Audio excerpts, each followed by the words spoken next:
ትዕግስት የሌላት ሴት ብዙ ነገር ከምታስተካክለው ይልቅ የምታበላሸው ነገር ይበዛል። ከዛሬ ይልቅ ነገን እያበላሸችው ትሄዳለች። በጣም ትዕግስተኛ ሴት ዛሬዋ ነው የሚበላሸው፣ ነገዋን ግን እያስተካከለች ትሄዳለች። አስተዋይነትና ብልሃት ይጠበቃል። ከሴት ቀላል ወይ ኖ እማወራችሁ ነገር እንዳለ በጣም ሲበዛ ከባድ። አንዳንዴ ለእኔ እየከበደኝ ነው ማወራችሁ። በነገራችን ላይ ሴት ልጅ ደግሞ የምትጸልይ ከሆነ ምን ያደርጋታል? ፈጣሪ መንፈሰ ጠንካራ ሴት ያደርጋታል። የምትጸልይና አስተዋይ ሴት እግዚአብሔር በቃ ይሄ መንፈሰ ጠንካራነትን ይሰጣታል። አንዳንድ ጊዜ ዝም ብሎ የዋህ ሆነው እንደ ሞኝ የሚኖሩ ሴቶች አሉ። በቃ ንብረት ችግር የለውም እንትን ችግር የለውም እንትን ችግር የለውም ብለው ሲያድርም ችግር የለውም ሲመጣም እንደፈለገ በቃ እንዲሆን ዝም ብሎ በቃ የዋህነት ሳይሆን ሞኝነት ያለባቸው። ይህም በነገራችን ላይ ዓለም ላይ እንደ ሰው የተፈጠረ ማሰብ የሚችል ሰው ሁሉ ቢጠቀሙ ያተርፍበታል። በጣም ብዙ ወንዶች ቢሮዬ ሲመጡ ከሴቶች የሚያጧቸውና ደጋግመው አስተያየት የሚያቀርቡባቸው እንዲሁም ደግሞ ከመጽሐፍም አንጻር አሴ ሳይኮሎጂ አሴ ስፒሪቹዋል ላይፍ እያንዳንድ ከሁሉም ነገር አንጻር በይበልጥ ተወዳጅ የሚያደርጋት ተፈቃሪ የሚያደርጋት በባሏ ዘንድ ደግሞ ሁል ጊዜ ክብሯ ከፍ ከፍ እያለ ምን አይነት ሴት ናት፣ ምን አይነት ማንነት ያላት ሴት ናት የሚለውን ለማየት እንሞክራለን። ይህን ስንል ግን አታውቁም ማለት አይደለም። ሰዎች ብዙ ነገር ቢያውቁም አንዳንዴ የሚያውቁት ነገር መካከል ሆነው የሚጠፋባቸው አንዳንዴ የሚያውቁት ነገር ነው። አንዳንዴ ደግሞ ለማወቅ ካልፈለጉ በስተቀር ከሚያውቁት ነገር ውጭ ምንም አለማወቅ አለ።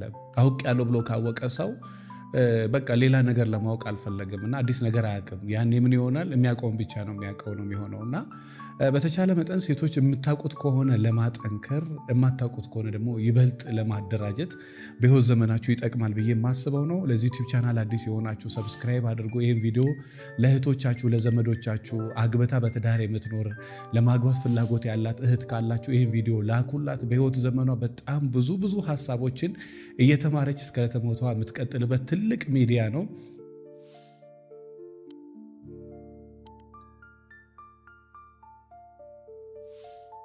ሴት ልጅ ተወዳጅ እና ተፈቃሪ የሚያደርጋት 10 ባህሪያት እንግዲህ 20-30 ሊሆን ይችላል። እኔ ከዛ ውስጥ በትንሹ ትልቅ የሚባሉትን 10 አምጥቼላችኋለሁ። የመጀመሪያው እንግዲህ ሴት ልጅንም ወንድ ልጅም የመጀመሪያ ሰውን ተወዳጅ የሚያደርገው ሰውን ለሰውነቱ የሚያበቃው እግዚአብሔርን መፍራት ነው። ብዙ ጊዜ ሰዎች ራሴ ላይ መስራት እፈልጋለሁ፣ ራሴ መሆን እፈልጋለሁ ሲሉ ሰምታችሁ ከሆነ ራስን መሆን ራሱ የሚቻለው መጀመሪያ ራስ ሲኮን ነው። ራስ የሚኮነው ራስ ተኮኖ ነው።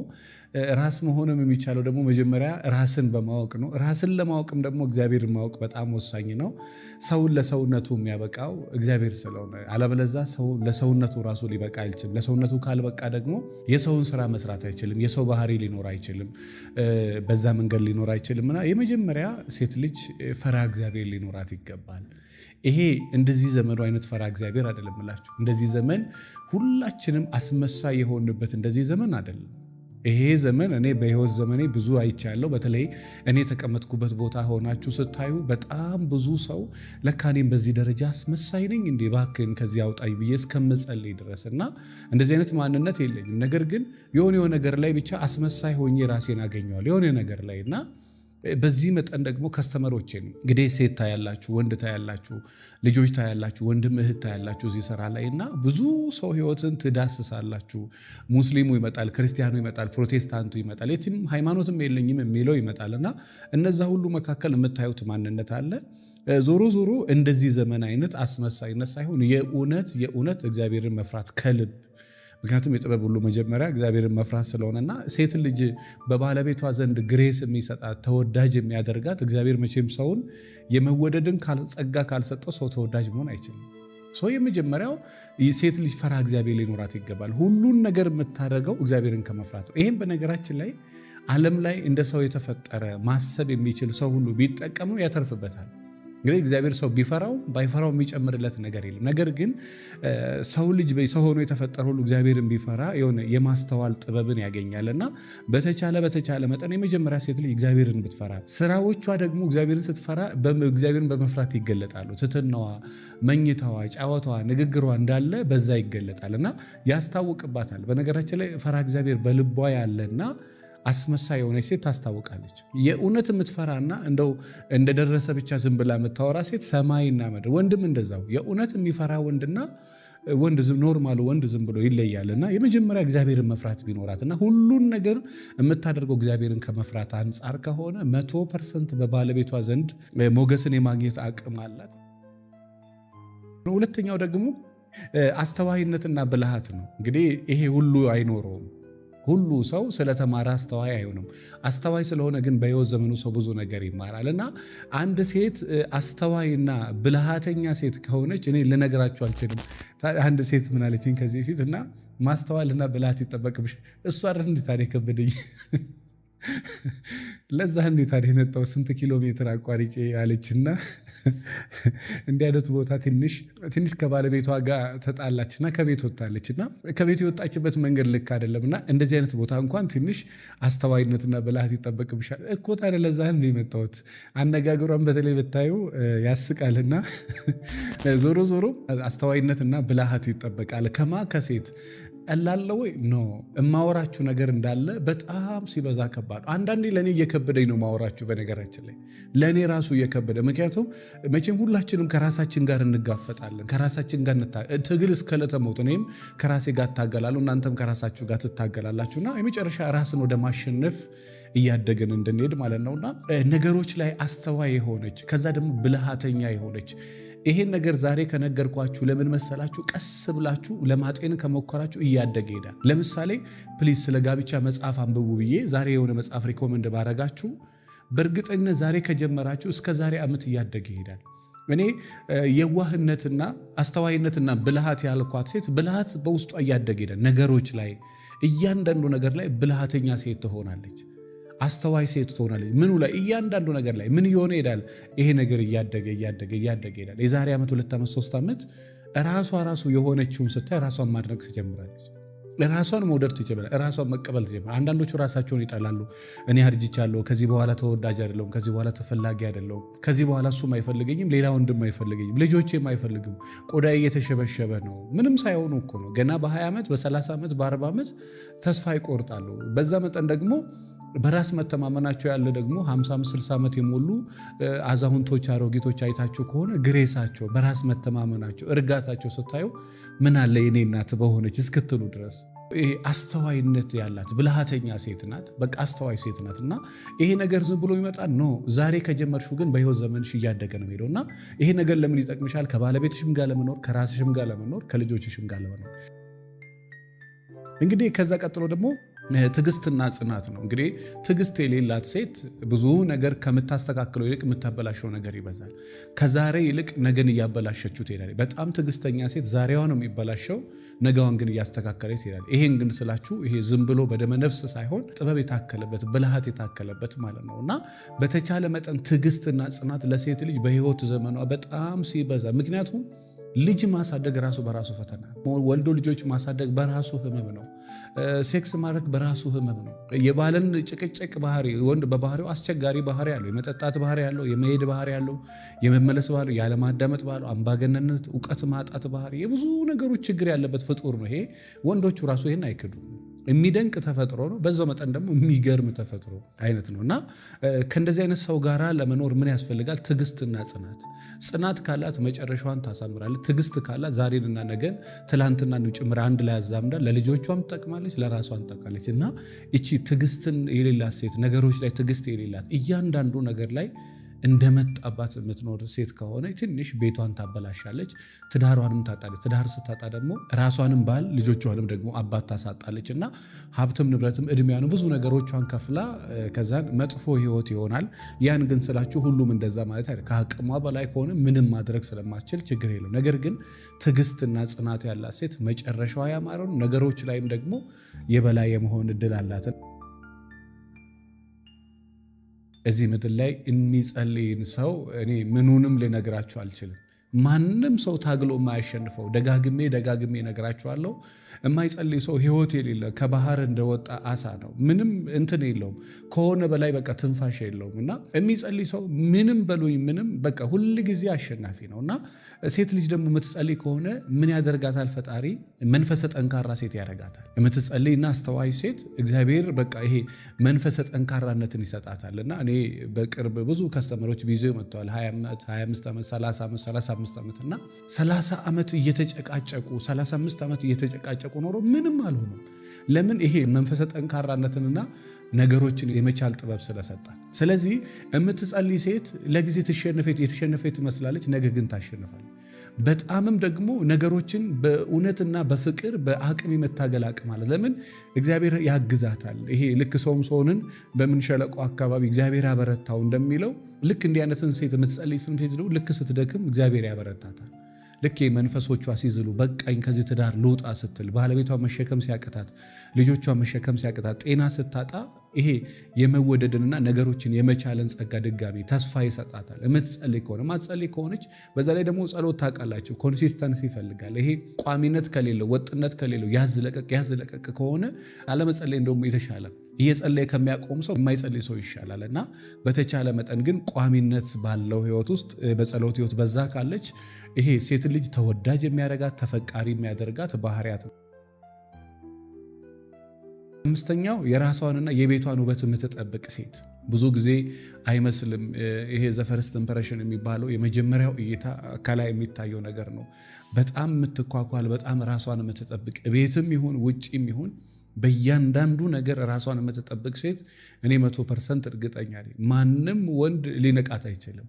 ራሷን ግን ያዝም ለቀቀም የምታደርግ ቤት እንደመጣላት በቢጃማው ብትሉ በተቀደደ ልብስ ብትሉ ተስፋ ቆርጣ ያለ ጡት መያዣ በቃ ዘረክረክረክ ብላ ጥፍሯ የእንትን ጆሮ አክሎ ምናምን ከሆነ በጣም ሲበዛ ከባድ ነው። እኔ ብዙ ወንዶች አስተያየት ያቀርባሉ። ምንድነው ቢሉ ባለቤቴ ራሷ እንግዳ ሲመጣ እኔ አንገቴን ነው መደፋው፣ ወጣ ሲል እኔ ልብስ የገዛውላት አትመስል፣ ስትገዛም ደግሞ የምትገዛው ልብስ በቃ ያሳቅቃል። ምንድነው ይሄን አልስከል ድረስ ወይ በጣም ያረጀ ልብስ ነው የምትገዛው ወይ በጣም ወጣ ልብስ ነው የምትገዛው። ጸጉር አሰራሯ ራሱ ያስደነግጠኛል። ከሷ እድሜ ጋራ ከኔ ቤት እኔንም ያማከል አይደለም የምታረገው ነገር ይላል። ኦፍኮርስ ብዙ ወንዶች ያቀርባሉ ይሄንን። ሴት ልጅ ከባለቤቷ ጋራ የሚሄደውን በጋራ አይደለም የሚኖሩት። አንዳንዶቹ አብረው የሚሄድ ነገር ይለብሳሉ እና በጣም ወጣ ያለ እሱ የሽማግሌ አይነት አለባበስ እየለበሰ እሱ ወይ ደግሞ የወጣት እየለበሰ እሷ ደግሞ ያ በጣም ያረጀች ሴት አይነት አለባበስ እየለበሰች ለምን አብረኸኝ አልወጣ ለምን አላረከኝም አትልም። እና ራሷን መጠበቅ ግዴታዋ ነው። ራሷን የምትጠብቅ ሴት ተወዳጅ ሴት ናት፣ ተፈላጊ ሴት ናት። በባሏ ዘንድም ተወዳጅና ተፈቃሪ ያረጋታልና ይሄ ራስን መጠበቅ እንግዲህ ከራስ ፀጉሯ እስከ እግር ጥፍሯ ድረስ ባለባበሷ ሊሆናል። የፊቷን ውበት መጠበቅ ሊሆን ይችላል፣ ሰውነት ሊሆን ይችላል። በጣም አሁን ከተማ ውስጥ ስማርት ሴቶች አሉ፣ ወልደው በማግስቱ ጂም ቤት የሚገቡ። ድሮ ጂም ቤት ሰዎች ለሆነ ቅንጣቱን ቢሄዱ ይመስል ነበር፣ ግን አይደለም። ማንም ሴት ጤናዋን መጠበቅ አለባት፣ ራሷን መጠበቅ አለ። በዛ ላይ ስትረሱ ራሱ ሰው ይገላል። ቤት ውስጥ ጭንቀቱ፣ ከልጆች ጋር መጫጫሁ፣ 30 ነገር ማሰቡ ይሄ ራሱ አይምሮ ይነካል። እና ስፖርት ማትሰራ ሴት በጣም ሲበዛ እኔ በጣም ምድር ላይ ያለች ሴት የትኛውም ሴት ስፖርት ብትሰራ ብዬ ሪኮመንድ ያደርጋል። ስፖርት ለማንም የሚመከር ቢሆንም በተቻለ መጠን ግን ሴት ልጅ ያለባትን ጭንቀቷን ረስታ ደህና ለመሆን ስፖርት መስራት አለባት። ስለዚህ ራሷን መጠበቅ፣ ራስሽን የምትጠብቂ ከሆነ ራሷን መጠበቅ ሴት በጣም ሲበዛ ተወዳጅ ነች። ዛሬ ከጀመራችሁ እስከ ዛሬ ዓመት 2 ዓመት 3 ዓመት እንዴት እያደገ ዛሬ ያልተጀመረ ነገር አያድግም። ስራም ይሁን ሀሳብም ይሁን ትምህርትም ይሁን ዛሬ ከተጀመረ ያድጋል። ዛሬ ካልተጀመረ ግን ወዴትም ሊያድግ አይችልምና ስለዚህ ራሷን የምትጠብቅ ሴት ቤቷን አንዳንድ ሴት አይታችሁ ከሆነ ቤቷ እንዴት እንደሚያምርላት ቤቷን እንዴት እንደምትጠብቀው እና ይሄ የነሱ የሚወደድላቸው ባህሪ ናቸው። ቤታቸውን በጣም ይጠብቃሉ፣ ቤታቸውን በጣም ይንከባከባሉ፣ ራሳቸውን በጣም ይንከባከባሉ፣ ቤታቸውን ይጠብቃሉና እንግዲህ ልጆቿንም ጭምር ታስጌጣለች። እንዲያነስ ሴት ልጆቿ ሲያምሩ አለባበሳቸው ይባላልና ይሄ ነገር ተወዳጅና ተፈቃሪ ያደርጋታልና ይሄንን ብታደርጉ ሞር የተሻለ ለናንተ ለዛ ሰው አይደለም ባይዞ አሁንም ማወራው ላንቺ ነው እንጂ ለባለቤትሽ እንዲጠቅማል። ላንቺ ከጠቀመ ኦሬዲ ላንቺ የጠቀመው ነገር ሌላው ነገር መጥቀም አያቅተውም። ስድስተኛ ላይ ያለው ደግሞ ሴት ልጅን ተወዳጅ የሚያደርጋት ባህሪያት ስድስተኛው ሙያዋና ቃላቷ ያማረ ሴት። እንግዲህ ብዙ ጊዜ እጅ ትከሻ ነው ምናምን የሚባል ነገር አለ። ሙያ የሚጣፍጥላት የምትራቀቅ ሴት አለች ማለት በምትሰራው ነገሮች እያንዳንዱ የምትራቀቅ ሴት አለች። በዛው መጠን ደግሞ እንግዲህ እኔ ምግብ ዝግጅት ተምራ ነቅነቅ ያላለች አለና ቤት ሌላ ቦታ በልተ እንዳትመጣ ብላ እኔ ላይ ነው አፓራንት የወጣችው የሚል ከስተመር አለኝና እዛም ተምራ ምንም ለውጥ የለም። እዛ ተምራ ሞክራ ምንም ሊሳካላት አልቻለም። ግን አሁን ተቀብየዋለሁ የሚሉ ወንዶች አሉና ምንድነው ይሄ ሙያዋ ያማረ እጅ የሚጣፍጥላት ሴት ብትሆን ማለት የምትሰራውን ነገር የሚጣፍጥ ቢሆን ለሱ ሳይሆን ለራሷ መጀመሪያ ይጠቅማል። ለራሷ የጠቀማት ነገር ደግሞ ለሱ ይጠቅማልና ከዛ ውጪ ቃላት ደግሞ ብዙ ነገር ያደርጉና ብዙ ዋጋ ይከፍሉና መጨረሻ ላይ በምን ያበላሻሉ? በቃላት። እንግዲህ ምንም ለሰው ልጅ ጥሩ ምግብ ሰርታ ክትፎ ብትሰጥ ነገር አብራ የምትሰጥ ሴት እኔ ማንም ወንድ ይወዳታል ብዬ አላስብም። ብዙዎቹ ድሮ አይታችሁ ከሆነ ምግብ ቤት ይበላሉ፣ ይወዷቸዋል፣ ጫወታቸው፣ ንግግራቸውን። አሁን ግን ሁሉም ሰው ብሶት ስላለበት ቃላት ይቀድማል። በተለይ ሴት ልጅም ብዙ ነገር ታደርግና መጨረሻ ላይ በቃላቷ ታበላሻል። ይሄን ቃል ለምን ተናገረች? ምክንያት የላትም ማለት አይደለም። ነገር ግን የሆነ ነገር እስከ መጨረሻው ድረስ ካልቀጠለ በራሱ ውበት የለውም። ውበት የሚኖረው መቼ ነው? ከቀጠለ ነው። መናገሯ ምን ሊፈጥር ይችላል? መናገር ያለባት ቦታ ላይ ትናገር። ነገር ግን ጥሩ ነገሮች እንኳን ያለ ቦታቸው መጥፎ ናቸው። ለምሳሌ ምርቃት ደስ የሚለው በቦታው ነው። ያለ ቦታው ምርቃትም እንደ ርግማን የሚቆጠርበት እንትን አለ። ለቅሶ ቤት ሰርግ እንደሚባለው፣ ለቅሶ ቤት ሳቅ እንደሚባለው። ስለዚህ በተለይ አንደበቷን ብትጠብቅ፣ በቃላታቸው ሰው የሚሰባ። አሁንማ ወንዱ ራሱ እንደ ሴት ሆኗል። ድሮ ወንድ አይናገርም። አሁን ወንዱ በቃ ሴት ልጅን እንደ ሴቶች ነበረ ድሮ በቃላት የሚታወቁትና አሁን ወንዱ ሴት ልጅ ሲሳደብ እንደ ሴት ነው። ሴት እንደውም ትናገራለች ይባል፣ ወንድ ይማታል። አሁን ወንዱ በቃ በምላስ ነው። ያ ምላስ ደግሞ በጣም ሲበዛ መጥፎ ነው። ምላስ የሰው አጥንት የመከትከት ሰውን የሚገለውም የሚያነሳው ምላስ ነው። ሰው በአፉ ሰውን ይገላል፣ በአፉ መልሶ ሰው ያነሳል። ይሄ ልቡ ነው ልቤ ንጹህ ነው የሚባለው ነገር ድሮ ነበረ። እባብም ሆዱ መርዝ ከረጨ በኋላ ውስጡ ንጹህ። ስለዚህ እንደፈለጋችሁ ተናግራችሁ ውስጤ ንጹህ ነው ይወጣልኛል ለምትሉ ሰዎች መጥፎ ነው። ባትናገሩና ባላንስ አድርጋችሁ እናንተንም እንዳይጎዳ ሰው እንዳይጎዳ ብታደርጉ ይሻላልና ይሄ ነገር ያረጋችሁትን ሁሉ ዋጋ የሚያሳጣ የለፋሽውን ልፋት ሁሉ ገደል የሚያስገባ ነው። ስለዚህ በተቻለ መጠን ጥሩ ሞያ ቢኖራት ቃላቶቿ ያማረ ቢሆንም ባይሆን እስካለች ድረስ ከሌለ ጥላ ከወጣች ችግር የለም። እዛ ቤት ውስጥ እስካለች ድረስ ቃላቶቿ ያማረ ቢሆኑ ይህ እንግዲህ ለሴትም ለወንድም ይሆናልና ቃላቶቿ ያማረ ቢሆኑ ተወዳጅ ክብር ያላት ሴት ያረጋታል እንጂ ምንም ክብር አያሳጣትም። ሰባተኛው ደግሞ እንደ እርግብ የዋህ የሆነች እንደ እባብ ደግሞ ልባም የሆነች። አንዳንድ ጊዜ ዝም ብሎ የዋህ ሆነው እንደ ሞኝ የሚኖሩ ሴቶች አሉ። በቃ ንብረት ችግር የለውም እንትን ችግር የለውም ብለው ሲያድርም ችግር የለውም ሲመጣም እንደፈለገ በቃ እንዲሆን ዝም ብሎ በቃ የዋህነት ሳይሆን ሞኝነት ያለባቸው፣ ልባምነት ሳይሆን እንደዚህ ዝም ብሎ ኖርማል ሞኝነቱን ይዘው የሚሄዱ አሉ እና እንደ እርግብ የዋሆች ሁኑ፣ እንደ እባብ ልባሞች ሁኑ ይላል መጽሐፍ። የዋህ ካልሆነች ምንድን ነው የምትሆኑ? ብልጣብልጥ ነው የምትሆኑ። ንብረት ላይ ብልጣብልጥ፣ ሴክሹዋል ነገር ላይ ብልጣብልጥ፣ መቆጣጠር ላይ ብልጣብልጥ፣ የሆነ ነገር ላይ ብቻ ብልጣብልጥ ነው የምትሆኑ። ይሄ ደግሞ ከሴት ባህሪ ወጣ ያለ ስለሆነ ባለቤቷ ፊል ያደርገዋል። እንደ ትላንትና ይወዳታል አይወዳትም፣ እንደ ትላንትና በፍቅር አይን አያያትም። ይሄ የዋህ ከሆነች ግን የተሻለ የመወደድ ጸጋ አላት። እንዴት ነው? የምትሽኮረመም ሴትና ማትሽኮረመም ሴት እኩል ነው? እኩል አይደለም። ባትሽኮረመም ችግር የለውም። ነገር ግን ስትሽኮረመም እንደ ሴት ስትሆን ደግሞ ደስ ይላል። የወንዳ ወንድ ለዛ ያላትን ሴት እኮ አንዳንድ ወንድ ይፈራል። በቃ የሆነ አይመጣለትም ስሜቱ። እኔም ወንድ ስለሆንኩ ስለማውቀው ነው። እና የዋህ ብትሆን ተወዳጅ ነው። ግን ደግሞ ልባም እንደ እርግብ የዋህ ከዛ ደግሞ እንደ እባብ ልባም። ይሄ የዋህነቱ ከሌለ ዝም ብላ ሞኝ ብቻ ስለምትሆን ነገሮችን በጥበብ የምታስኬድ መሆን ያለበት ቦታ መሆን፣ መናገር ያለበት ቦታ መናገር፣ ኃይለኝነት የሚያስፈልግበት ቦታ ኃይለኝነት። አለበለዛማ ክብሩን ጠብቆ አይሄድማ። ባለቤቷም እኮ ቢሆን እንደዚህ መሬት ሆናለት ክብሩን ጠብቆ አይኖርም። ጭራሽ እየረገጣት ሊኖር ይችላል። እንደ እርግብ የዋህ እንደ እባብ ልባም የሆነች ግን ማድረግ የሚገባትን ታደርጋለች፣ መብቷን ደግሞ ትጠይቃለች። ግዴታዋን ትወጣለች፣ መብቷን ትጠይቃለች። ይሄንን ያደረገች ሴት በባለቤቷ ዘንድ ተወዳጅ የመሆን ባህሪ ያላት። ስምንተኛው ታማኝና አልጋዋን የምትጠብቅ ሴት። ትልቁ እንግዲህ በዚህ ዘመን በተለይ ወንዱና ሴቱ መካከል እኔ አይዶ ነው ምን አይነት በሽታ እንደሆነ ሴቷም በቃ ለትዳሯ የምትታመን ሴት እየጠፋች ነው። ይሄ በጣም አደገኛ ቺተሮች ከተማ ውስጥ ገጠር ውስጥ እየተፈጠሩ ነው። ለትዳርም መታመን በቃ ይሄ እነሱ በነገራችን ላይ በተለይ ታማኝነትን በተለይ እንደኛ አይነት ቦታ ከተቀመጣችሁ በጣም ነው የምታውቁት። በጣም ጨዋና ትልቅ ናት የተባለችዋ ሴት የምትሰራውን ስራ ስታዩ ትደነግጣል። ትልቅ ነው የሚባለው ሰውዬ የሚያዘው ጉድ ቦታ ትደነግጣለች። ታማኝነት በትዳር በጣም ወሳኝ ነው። ሴትም ሆነች ወንድም ሆነ ለሷ ካልታመነ ለሱ ካልታመነች ኦልሬዲ እግዚአብሔርን ነው የሚክደው። በተቻለ መጠን ታማኝ የሆነች ሴት፣ ከዛ በተረፈ ደግሞ የመኝታው ህይወቷ ያማረ ይሆን፣ አልጋዋን የምትጠብቅ። አንዳንድ ቤት አለ የሽንት ጨርቅ እዛ ጋ ነው፣ ብፌ እዛ ጋ ነው፣ ፍራሽ እዛ ጋ ነው፣ ብርድ ልብስ እዛ ጋ፣ እዛ መካከል ደግሞ ይተኛል። ከዛ ጎረምሳ ወንድሟ ደግሞ እዛ ተኝቷል። እነሱ ባልና ሚስቶች አልጋ ላይ ተኝተው ደግሞ ሴክስ ያደርጋሉ። እና አንዳንድ ጊዜ በጣም ነው የሚገርመውና እንዴት አይምሮዋ ራሱ ወይ ደግሞ እሱ ጎረምሳ ያመጣና ጓደኛዬ ነው ዘመዴ ነው ብሎ ቤት ያስተኛል። ከዛ በኋላ አብረን እንተኛ ይላል። እና ባልና ሚስቶች ቢቻላችሁ ከባድ ካልሆነ በስተቀር ለብቻችሁ ብትኖሩ፣ እንግዳ ማንኛችንም እንቀበላለን። ከዛ ውጭ ግን ባልና ሚስቶች ለብቻ ቢኖሩ ይመከራል። እና ባለቤቷ ላይ ይሄ አትንካኝ አትንካኝ አትንካኝ የሚሉት ነገሮች አሉ። የወንድ ስሜት እንደ ሴት ስሜት አለ።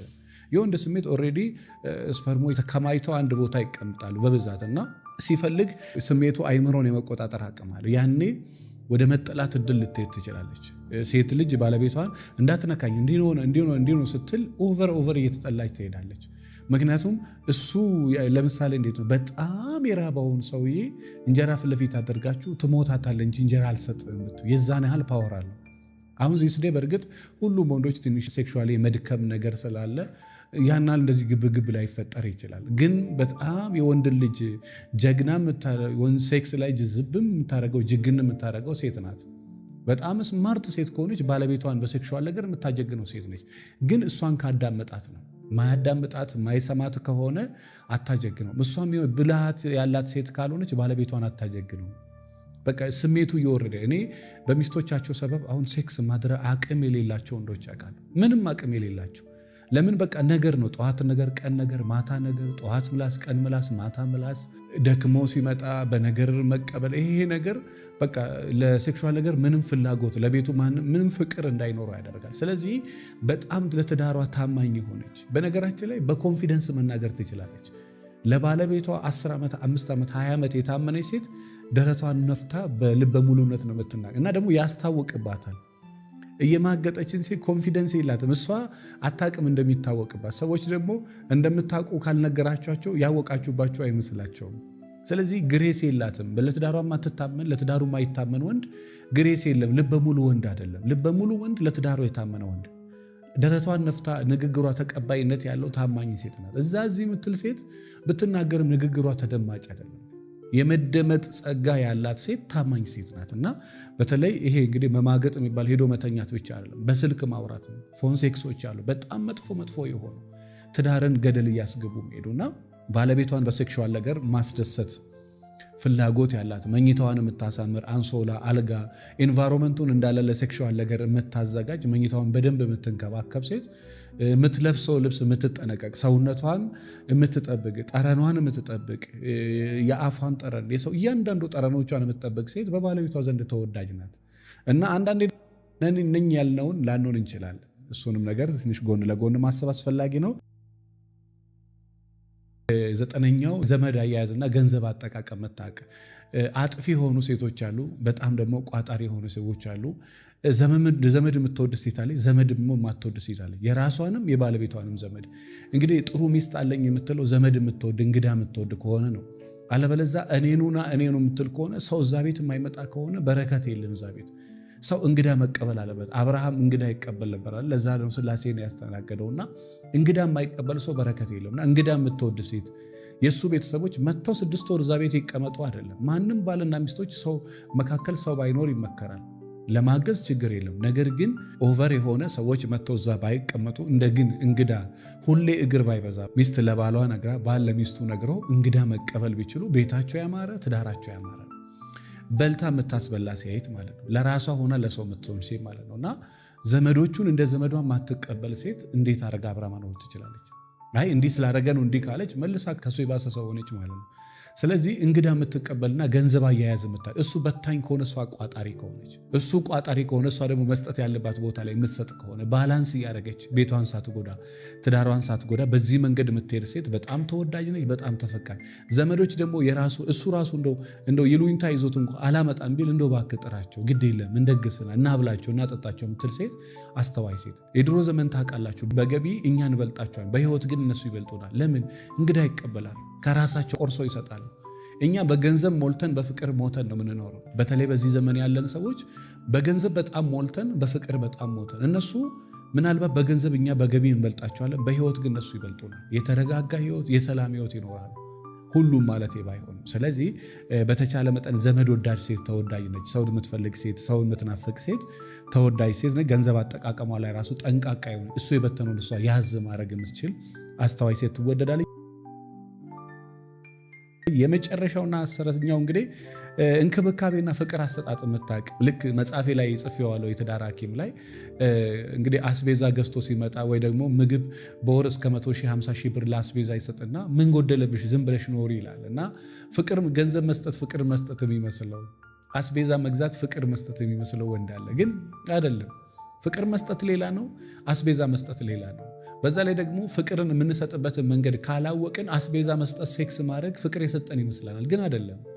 ልጆቹ መጥቶ ስላቀፈ ፍቅር ሰጠ ማለት አይደለም። ሀብረሃብ ስለተኛች ምግብ ስላዘጋጀችለት እንደ ፍቅር እየሰጠችው ነው ማለት አይደለም። ይሄንን ሌሎችም ያደርጋሉ። የእሷን ግን እንክብካቤ የምታውቅ ሴት ጥፍር መቁረጥ ሊሆን ይችላል፣ ወገብ ማሳጅ ማድረግ ሊሆን ይችላል፣ ፀጉር ማስተካከል ሊሆን ይችላል፣ ጊዜ መስጠት ሊሆን ይችላል፣ ስራ እንዴት ሆነ ሊሆን ይችላል፣ ናስኪ እንውጣ እራት እንብላ ሊሆን ይችላል። ራሷ ሬዲ ሆና አይ ልጆቼ እንዴት አድርጌ ልጆችማ ከዓመት 24ም 30 ዓመትም ቢኖሩ 30 ዓመት እናት ታስፈልጋቸዋል። ነገር ግን ጨክና ማትወጣ ከሆነ አብራ እራት አትበላ፣ አትጋብዘውም፣ አይጋብዛትም።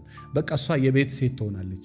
ውጭ የማይገባት የቤት ሴት ሆነ ነው። ባለቤት ብድግ ብላ ባለቤቷን ይዛ መውጣት ይጠበቅባታል። እና እራት ፈልጋለሁ ውጭ ይሄ አማረኝ ብላ አብራ መብላት አለባት። እና እንክብካቤ የምታውቅ ሴት ባለቤቷን መንከባከብ በብዙ እንክብካቤ እንግዲህ በብዙ መንገድ በቃላት በማበረታታት ሊሆን ይችላል፣ በስሜት ሊሆን ይችላል፣ በዓላማ ሊሆን ይችላል፣ በስራ ሊሆን ይችላል፣ ድካሙን በመረዳት ሊሆን ይችላል። እንክብካቤ የምታውቅ ፍቅር አሰጣጥ የምታውቅ ፍቅር እንዴት ነው የምሰጠው? ምንድነው ራሱ ፍቅር ምንድነው ባለቤቴ ከኔ የሚፈልገው ብላ እየዘራች የምታጭድ ሴት በጣም ሲበዛ አስተዋይ ሴት ናት። በነገራችን ላይ ፍቅር ለመስጠትም ፍቅር ለመቀበልም እውቀት ይጠይቃል። አንዳንዶቹ መቀበልም አይችሉበትም፣ መስጠትም አይችሉም። ይሄ ወንዶችም ነው። ፍቅር መስጠትም አይችልም፣ ፍቅር መቀበልም አይችልም። ሲፈቀሩ ራሱ መቀበል ማወቅ መቻል በነገራችን ላይ ትልቅ አስተዋይነት ነው። ሲፈቀሩም የማይገባቸው ሰዎች አሉ፣ ሴቶችም ሆኑ ወንዶችም ሆኑ እና እንደው ግራ ግብት ያላቸው ሰዎች አሉና እንደው በተቻለ መጠን ሰዓት እንዳላበዛባችሁ 10 ነጥቦች እንደዚህ ናቸው። እንግዲህ በጣም ይሰፋሉ። ሰዓት እንዳልወስድ ነው አጠር አድርጌ ለመግለጽ የሞከርኩት። እንግዲህ የመጀመሪያው እግዚአብሔርን መፍራት ነው፣ አስተዋይነትና ብልሃት ነው፣ ትዕግስትና ጽናት ነው፣ ጸሎት ነው፣ ከዛን ራስን መንከባከብ ቤትን መንከባከብ ነው፣ ሞያና ቃላቷ ያማረ ሴት መሆን ነው። ከዛ በኋላ እንደ ርግብ የዋህ እንደ እባብ ልባም መሆን ነው። ታማኝና አልጋዋን የምትጠብቅ ሴት መሆን ነው። ከዛ ዘመድ ወዳድና ገንዘብ አጠቃቀም ፍቅር አሰጣጥና እንክብካቤ የምታውቅ ሴት ነው 10ኛውና በተቻላችሁ መጠን ሴቶች እነዚህ ጥቂቶች ናቸው። ለወደፊት በጣም በሰፊው ሌሎቹንም ሀሳቦች ወደ እናንተ አመጣለሁ። ራሳችሁ ላይ ለመስራት ሞክሩ። በእርግጠኝነት ተወዳጅ ተፈቃሪ ያደርጋቸዋል። ለራሳችሁ በነገራችን ላይ የሚጠቅመው ለዛ ሰው አይደለም። መጀመሪያ የሚጠቅም ነገር መጀመሪያ የሚጠቅመው ለእናንተ ነው። ለእናንተ ያልጠቀመ ነገር ለሰዎች አይጠቅምም። ለአንተ መጀመሪያ የጠቀመ ለእሱ አይጠቅማና መጀመሪያ ይሄን ነገር ለራስሽ አድርጊው። ከዛ በኋላ ሰዎች ፊል ያደርጉታል። ምን ሆና ነው ሰሞኑን ዝም ያለችው? አስተዋይነት አይባታለሁ፣ ጸሎት አይባታለሁ፣ መረጋጋት አይባታለሁ ምናምን ይላሉ። እና በተቻለሽ መጠን እነዚህን 10 ባህሪያት ካለሽ ተወዳጅ ያደርግሻል። ሌሎች ደግሞ ሀሳቦች አሉ፣ እነሱንም እንጨምርበታለን። በጣም አመሰግናለሁ።